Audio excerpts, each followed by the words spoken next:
बिस्मिल्लाहिर्रहमानिर्रहीम। अस्सलाम वालेकुम friends, welcome to another vlog of A grade solar. आज हम मौजूद हैं गुलशन इकबाल में, जहां पे हम एग्जिस्टिंग सिस्टम्स जो लगे हुए हैं क्लाइंट के पास, इनको अपग्रेड करने जा रहे हैं नाइट्रोक्स के साथ। तो आपको दिखा दें कि पहले से मौजूद सिस्टम किस तरह से हैं। तो क्लाइंट ने दो स्टेजेस में यहाँ पे लिथियम बैटरीज ऐड की। इनके पास पहले जेल बैटरीज थी, उसके बावजूद इनका सिस्टम प्रॉपर वर्कआउट नहीं कर रहा, जिसकी वजह से हमारे क्लाइंट काफ़ी परेशान थे और बिल आकर उन्होंने हमें अप्रोच किया है इसको अपग्रेड करने के लिए। तो इस पूरे प्रोजेक्ट को इंशाल्लाह हम अपग्रेड करते हैं नाइट्रोक्स के साथ। डीबी बॉक्स वगैरह प्रॉपर इसका नया बनेगा।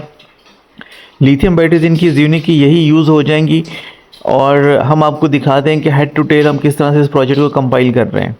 ये बैटरीज विदाउट कम्युनिकेशन लगी हुई हैं, जिसकी वजह से चार्जिंग डिस्चार्जिंग के अंदर भी इसके अंदर प्रॉब्लम हमारे क्लाइंट जो हैं वो फेस कर रहे हैं।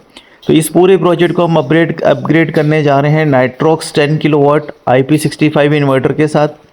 ये आप देख सकते हैं कि इस वक्त हमने इन्वर्टर की प्लेसमेंट कर दी है। डीबी बॉक्स प्रॉपर इसका मैनेज करके नया डीबी बॉक्स बना दिया है। वायरिंग हमने रीऑर्गेनाइज कर दी है। बैटरीज़ को हमने वॉल माउंट कर दिया है। एक डिसेंट लुक में जो है वो इस पूरे प्रोजेक्ट को हम ऑर्गेनाइज़ करने जा रहे हैं। तो होता ये कि क्लाइंट्स जो हैं वो बाज़ दफ़ा फंसे हुए होते हैं प्रोजेक्ट वगैरह लेके, लेकिन एक दफ़ा उन्हें फिर जब ओवरहालिंग करवानी पड़ती है तो आपका एक्सपेंस होता है। लेकिन ये है कि इस पूरे एक्सपेंस या एडवेंचर के नतीजे में आप इंशाल्लाह टेंशन फ्री हो जाएंगे। और हमारी कोशिश ये होती है कि हम आपको प्रॉपर सोल्यूशन जो है वो आपकी रिक्वायरमेंट के हिसाब से दें। इसमें हमने हैवी और नॉर्मल लोड जो है वो अलग अलग कर दी हैं, ताकि इनके एयर कंडीशनर्स जो हैं वो हमारी बैटरी पे ऑपरेट ना हो। इनके पास नेट मीटरिंग पहले से इंस्टॉल्ड है, तो हमने इसके अंदर एक्सपोर्ट भी ऑन कर दी है। तो जो थोड़ी बहुत एनर्जी एक्स्ट्रा होगी वो इनकी एक्सपोर्ट भी साथ साथ होती रहेगी। तो ये सिस्टम इंशाल्लाह स्मूथली रन करेगा। इनके जितने भी पुराने इन्वर्टर थे, सिस्टम थे, वो हमने सारे रिमूव कर दिए हैं। जिसमें ये सनट्रेक्स का जो है वो इन्वर्टर था, ये लिथियम बैटरीज थी, ये भी विदाउट कम्युनिकेशन लगी हुई हैं। तो ये विदाउट कम्युनिकेशन जो एक ऐसा गैप है जिसकी वजह से आपके सिस्टम प्रॉपर वर्कआउट नहीं करते। और हम आपको एडवाइस ये करते हैं कि आप जब भी इन्वर्टर लें आप IP65 लें, ताकि आपकी लिथियम बैटरी प्रॉपर कम्युनिकेट हो सके। ये वायरिंग का प्रोसेस थोड़ा सा मज़ीद कंप्लीट हमने किया है। इसमें सेलेक्टर ऐड कर दिए हैं, DC MCC भी DC ब्रेकर अटैच कर दिया है। वायरिंग प्रोसेस जो है वो ऑलमोस्ट कंप्लीट हो चुका है। तो पैकअप करने से पहले हम आपको दिखा रहे हैं कि हमने किस तरह से सारी चीज़ें सेटल डाउन की हुई हैं। बैटरीज हमने कम्युनिकेट कर दी हैं आपस में। ज़्यूनिक का जो ये मॉडल आ रहा है इसमें सॉफ्टवेयर के बग्स भी हैं, और ये जब तक ज़्यूनिक से आप इसको अपग्रेड नहीं करवाएंगे ये प्रॉपर आपके साथ जो है वो प्रॉपर नहीं चलेंगी।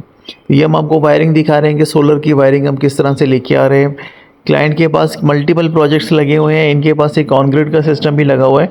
तो उसकी वजह से इनके पास पैनल्स जो हैं वो ज़्यादा हैं, और अभी भी मज़ीद इसमें पैनल्स ऐड करने की गुंजाइश है, क्योंकि जो पैनल्स पुराने लगे हुए थे इनकी वैल्यू जो है वो कम है, और आजकल जो है वो लेटेस्ट पैनल आए हुए हैं। तो इसमें भी हो सकता है हम अपग्रेडेशन आगे चल के करें, लेकिन फ़िलहाल जो अवेलेबल सोलर पैनल्स हैं वो हमने इसमें ऐड कर दिए हैं। कुछ नए पैनल्स जो हैं वो यहाँ पे लगाए गए हैं। ये जो L2 पे आप देख रहे हैं ये नए पैनल्स हैं जो कि हमने यहाँ पे ऐड किए हैं, और इसी तरह से ये पुराने पैनल्स हैं जो कि अप्रेज स्ट्रक्चर के ऊपर यहाँ पे प्लेस्ड हैं। तो ये था हमारा आज का प्रोजेक्ट। अगर आप भी अपने प्रोजेक्ट्स के अंदर किसी परेशानी का शिकार हैं तो आप हमें अप्रोच कर सकते हैं। अभी एज अ मेंटेनेंस हम ओल्ड प्रोजेक्ट्स को जो है वो न्यू के साथ अपग्रेड करते हुए आ रहे हैं, और काफ़ी ऐसे क्लाइंट्स हैं जिनको अल्हम्दुलिल्लाह हमने अपनी सर्विसेज प्रोवाइड की हैं। तो आपको दोबारा एक फ़िनिशिंग व्यू दिखाते हैं जिसमें हमने तमाम चीज़ें रीपैक कर दी हैं। ये आप देख सकते हैं कि डक पट्टीज़ वगैरह सारी बंद हो चुकी हैं, इन्वर्टर रन डाउन हो चुका है, बैटरीज रन डाउन है, रात का टाइम है। और यहाँ पे टाइम कुछ ज़्यादा भी लग गया, उसका रीज़न एक ये था कि अनसर्टेनिटी एक पेश आ गई थी। यहाँ पे मेन पैनल के अंदर एक ब्लास्ट हो गया था, जिसकी वजह से काम जो है वो मेन पैनल बॉक्स का भी हमें दोबारा सारा से करना पड़ा था। तो इसकी वजह से जो यहाँ पे टाइम है वो बहुत ज़्यादा लग गया। तो इन्वर्टर इस वक्त रन डाउन है, हम आपको दिखा देते हैं स्क्रीन पे।